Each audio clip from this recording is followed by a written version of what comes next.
Welcome back, guys. Matt here from myrawintuition.com. Just out for a little hike here and thought I'd let you guys take a look at the scenery while I give you a couple tips.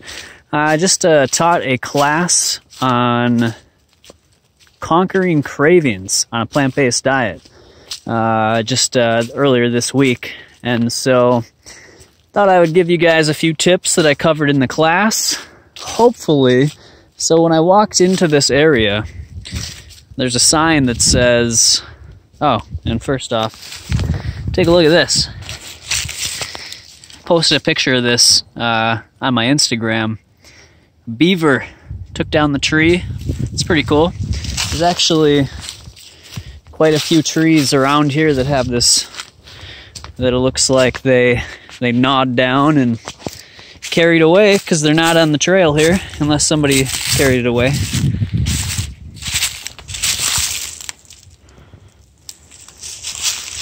And if you can see down river, there's a lot of bunched up trees and other stuff. So yeah, so when I was walking into this area, there's a sign that says hike at your own risk. It's hunting season. So I guess there's people out here trying to murder some animals. So hopefully I'm in all black. Hopefully nobody mistakes me for a deer. Alright guys, so cravings. Getting to the time around the holidays where a lot of people are going to deal with being around family and a lot of junk food and comfort food and just traditional holiday food, and that can bring up cravings for people. And so I want to give you guys a few tips on how to deal with cravings. It's going to be pretty short, but we can cover a few things. So first off, I think just being educated is a way to avoid or to deal with cravings. So when you're more educated about what a food does in your body or how it makes you feel, that's going to be just another layer of defense when it comes to not giving into cravings. So for me, cheese is one. I used to love cheese, but once I realized, one, how cruel it is, and just the implications it has for other sentient life when it comes to the cows, the mother cows and the calves. You know, it's really disgusting what happens in order for us to have cheese and milk, so I don't support that. And also just knowing the health implications when it comes to saturated fat, cholesterol, animal protein, you know, it's so detrimental to the body. And yeah, it looks pretty wet right here. I had asthma growing up, and I believe that cutting out dairy was the single biggest factor when it came to eliminating asthma from my life. I no longer deal with asthma, so that's a big plus that I like to share with people about getting rid of dairy out of your life. You don't need it, and it is very mucus forming, and it's just clogs you up. So, alright guys, took a little break there. Okay, so the second tip that I would say would be to just make sure you're eating enough calories. A lot of people, when they go on a plant-based diet, they aren't really acclimated to eating such a large volume of food, because plant foods are going to be less dilute in calories. And so people are used to eating high calorie foods that come in smaller packages. And when you're eating fresh fruits and vegetables, you're going to be getting a lot of fiber, you're going to be getting a lot of water, and that's going to fill you up faster. And so it's important to just realize that you may have to eat a larger volume of food in order to get the same amount of calories. So another thing is going to be stick to whole foods.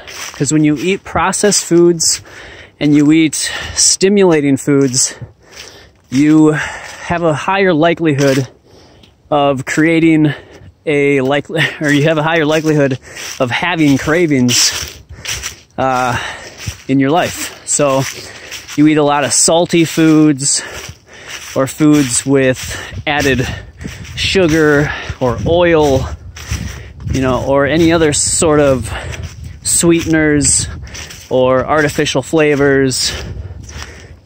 These are all things that make your taste buds hyper stimulated, and it makes normal food taste bland and dull, and so you're not as attracted to the whole fresh fruits and vegetables because they don't have that hyper stimulation.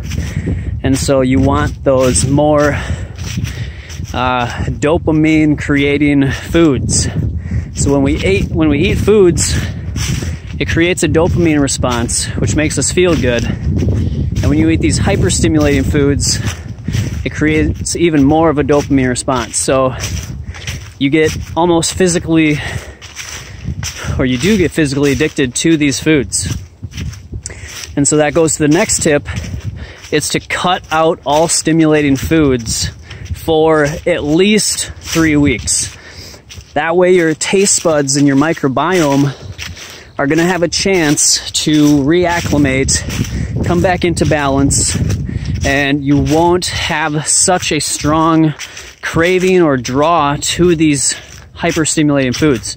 If you go long enough, you will not have that same taste pleasure you get from, like for me, for example, I used to drink a lot of pop, you know, a couple cans a day at least, and I went probably, I don't know, a couple months without having any pop. I had been doing some juice fasting. I had been just eating a whole food plant-based diet in that time. And then I tried a pop one more time, or just randomly, a couple months later, and it tasted literally like syrup, like chemical. It just did not taste good to me, and so I never touched it again. So that is the same with other foods as well. Meat, or, you know, ice cream, or any of that stuff. If you go long enough without it, your taste buds, your microbiome, they're going to change, and they're going to start to crave whole natural foods and those natural flavors that you can't really pick up on if your taste buds are all whacked out. Another thing when it comes to increasing the taste of your food is to eat more raw food. When you eat cooked food, it literally like singes your taste buds. I know if I go a long period of time without any cooked food, and then I have some cooked food, I can feel the burn on my tongue the next day. So that shows you that our taste buds, if you're continually eating cooked food, you're continually deadening those taste buds. And so the more fresh your taste buds can be, the more delicate flavors they're going to be able to pick up. So eat as much raw food as you possibly can. Get as much hydration in you. A lot of times people mistake dehydration for hunger, because in nature, our natural food is fruit. You know, that's the only food that we can eat without doing anything to it to make it taste good. We can go up to an apple tree and eat apples right from the tree. We don't have to cook it. We don't have to season it. We don't have to do anything to it for it to taste good to us. And that shows you, just like in nature, every other animal consumes its food just as it's provided in nature. No other animal is seasoning their food or cooking their food or processing their food in any way. And so we can do that with fruit, which shows you that it is our natural food. It should be a main staple in your diet. All right, so hydration is so important, and hydration is so abundant within fresh, raw fruits and vegetables. Our bodies are somewhere around 70 to 80% water, and you want to eat foods that are that same composition. So you've got like a cucumber, it's like 80+% water. You got watermelon, it's like 90% water, something like that. So these foods are going to help hydrate you as well as nourish you. And that's what your body is designed to crave. It's food equals hydration. But most people eat cooked food.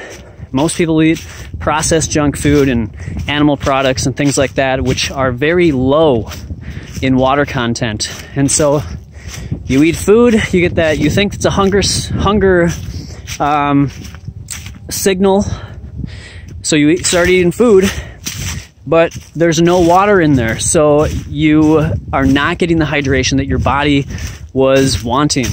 And so that just leads to a vicious cycle of more dehydration, more of you thinking you're hungry, eat more crap food, and you just never are able to get your cells hydrated to the point where your body isn't craving just any source of nourishment to get in some of that water.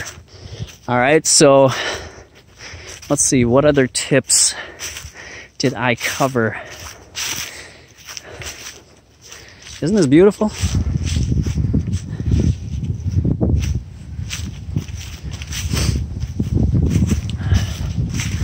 Do you guys get cravings? Put it down in the comments box below if you guys are getting cravings. What types of cravings do you get? How do you deal with it? And, you know, what tips can you give for people? All right, so another one I just remembered is to get enough sleep. Sleep is really important. It can really affect your hormones if you're not getting enough sleep. You want to make sure that you're getting adequate sleep, as well as sleeping in a conducive environment for just regeneration, for a sound quality sleep. You want to make sure you're blacking out your room. You want to make sure you're in a comfortable area. Maybe keep it a little bit cool. People tend to sleep a little better when it's cool. Don't sleep next to a cell phone unless it's on airplane mode. You know, if you can, just turn off your Wi-Fi to, you know, the entire house when you're sleeping if you can. You know, you just want to make sure you're not being pummeled with EMFs while you're trying to sleep and regenerate, because the body will not be able to repair itself as well if it's being stressed out from a lot of Wi-Fi and other things like that. It's really muddy. All right, so I don't know, do I want to keep going or do I want to turn around? It's super muddy over here. We'll turn around.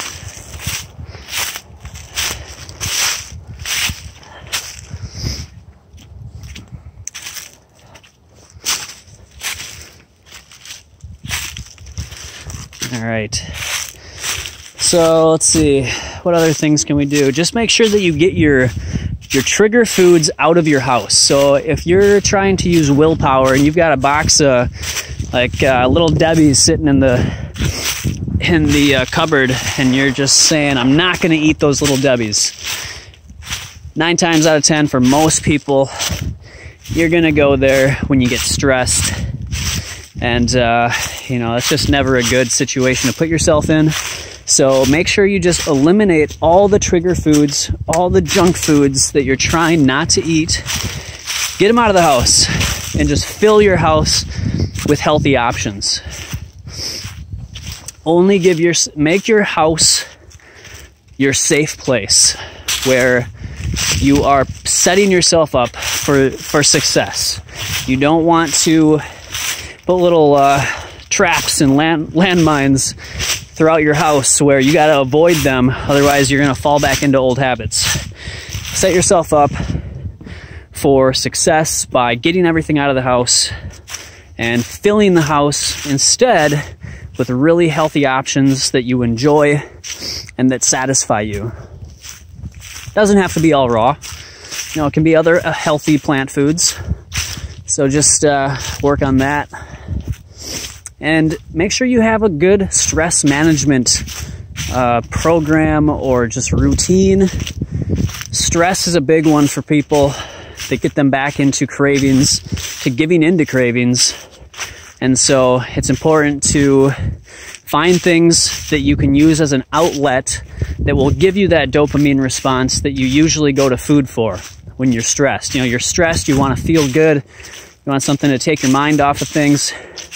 So people usually go to food. But instead, do something like this. Get out into nature. This is super just refreshing, revitalizing, and just stress reducing. It just melts the stress away. Get out somewhere if you can. Get into nature. Take your shoes off. Stand on the bare ground. And let the earth replenish your negative ions and de-stress you. You can also do things like deep breathing, other sorts of exercise. You know, maybe join a soccer league or basketball league or some sort of fun co-ed sporting event that you can go do and get some exercise. That's always nice. Or whatever else, you know, just gardening. There's so many things that you can do. Just find something you enjoy.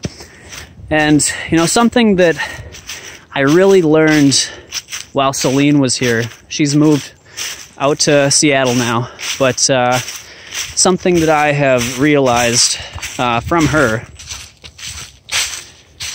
is to remember to be playful, to play, to, you know, find those things that you loved doing as a child and do that. Like earlier today, I went out, took the kickball, went out and I kicked it against the water tower.